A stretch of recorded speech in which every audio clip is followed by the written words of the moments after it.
So I'll just give you a really quick overview of the situation at the moment in Nottingham and how that links into what Maddie and I have been doing, mainly this year, but last year we did it too.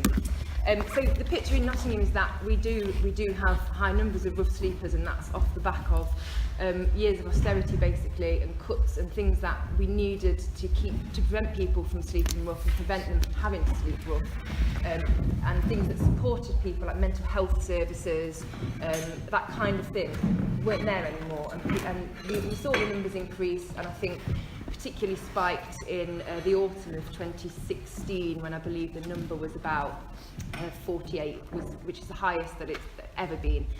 And we got some funding from MHCLG, which a lot of people say came at the right time. It didn't really, it came far too late, but we were very, very grateful to have it.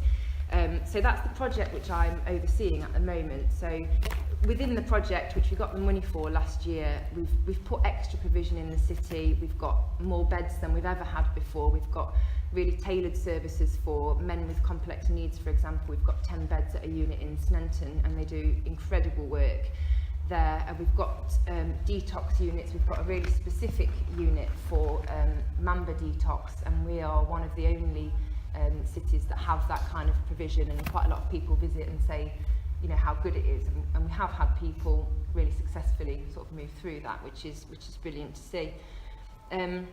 More recently, we've opened the Safe Space to Stay hub, which was the first in the country to open, and that is a 24-hour sit-up style hub, so it's not permanent accommodation or anything. It kind of is what it is. You go in, you can get warm, you can have a drink, and there's an intense assessment period for up to 72 hours to try and get people into the correct pathways and to the accommodation that will suit them and what they need. So it might be private rented sector, it might be a flat, that kind of thing. Or it might be that they actually need to go into somewhere like Snenton, the complex needs unit, because they need extra support.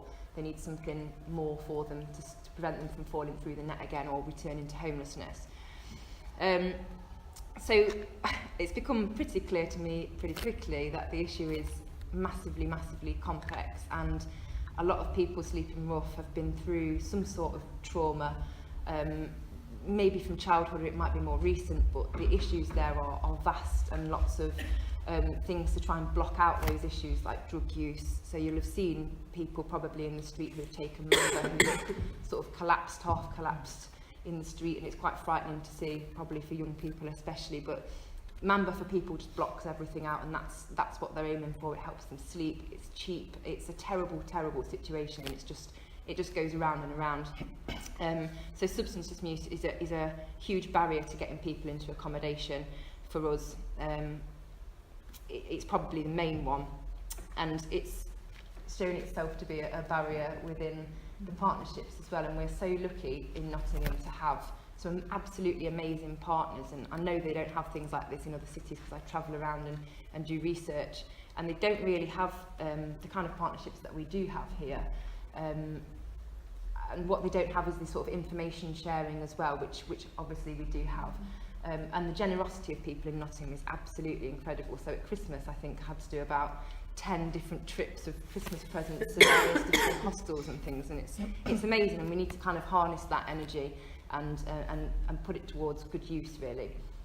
So speaking of partnerships, I'll kind of pass over to Madi, who will tell you about the Red Cross and everything that they do for us. Seamless link. Seamless, absolutely. So I work for the British Red Cross.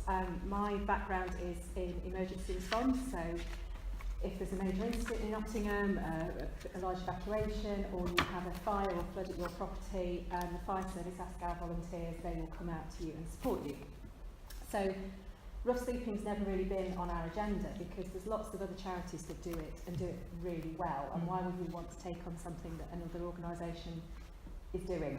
But through the powers of Twitter, in 2017, November 2017, I remember I was in Tesco and I was doing some fundraising for Fair Share, and I got a text from a chap called Damien West from Nottinghamshire Fire and Rescue, through direct message through Twitter, saying, oh, we're looking at doing a pop-up shelter for rough sleepers in Nottingham, would the Red Cross help?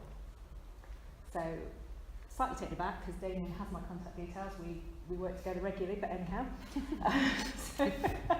So So made contact with Damien and also got in touch with a chap called at the time, Gary Harvey at Nottinghamshire City Council at the Housing Aid, thank you, Housing Aid, and talked about the idea that they were looking at setting up a pop-up shelter when the temperatures dropped below freezing or were predicted to be at freezing or stay below.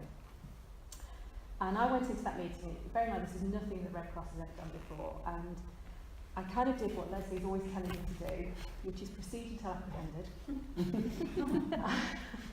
And I thought at the time, our corporate strategy was refusing to ignore people in crisis. And I thought, you know, rough sleeping is a crisis, but actually, you know, I'm sure you can all remember the beast from the east. It was bad enough getting from your car to your front door in that weather, never mind the thought of having to sleep out on the streets. So I absolutely thought this is something we need to be part of, and started putting in plans to do that. So we got the volunteers involved, told the volunteers what we were doing, had discussions with Gary and with Framework and the fire service about what we could do. And they offered us a room at London Road Fire Station. And it was a room, and Damien will tell you it was just a room, but actually it was much more than that, because we could take up to 8 sleepers at a time. The idea of it being called the sit-up is that actually people sit up in the room, they sit there all night. But being from a humanitarian organisation, and you know yourself that when you're coming from the cold and in a warm environment, the first thing you want to do is kind of doze off, isn't it, and sleep.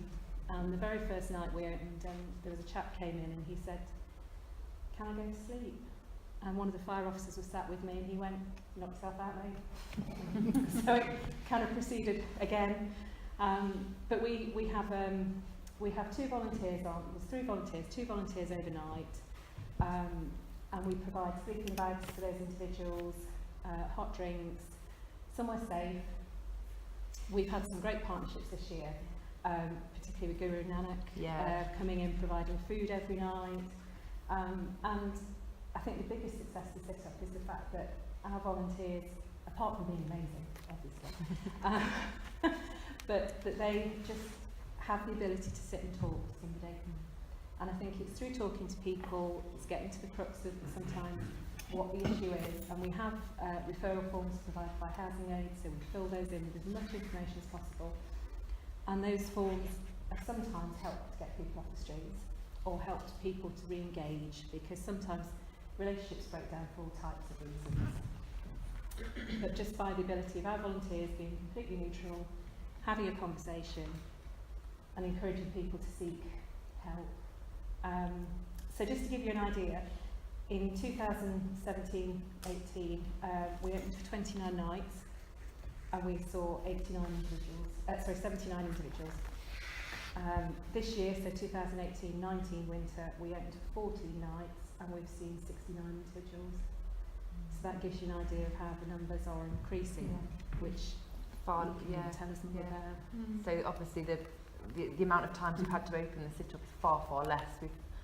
So far, I'm hoping we don't get another beast from the east, but yeah, to say that we've had 69 people over 14 nights is incredible, really, and it goes to show, you know, what a sad situation that we are in, and which is why the service that the Red Cross and Madi provide is just absolutely vital, and it does give us a chance to get in there in the morning, or if we can work it. So I worked one of the shifts, and one of the guys that was there managed to get him into the Safe Stay hub, and now he's in his own flat. And so it just goes to show, by Madi picking them up, or Madi's team's picking them up, we can actually get hold of people and say, we need to assess you, what do you need, what's right for you. But without that, like you say, they talk to your volunteers, it's something a bit different, and it's a friendly face, and it's about having a different mix of people and different offers for people, because nobody wants the same thing. Like, we all wouldn't pick the same house to live in this room, so why do we assume that all the sleepers are going to want the same thing? We absolutely don't.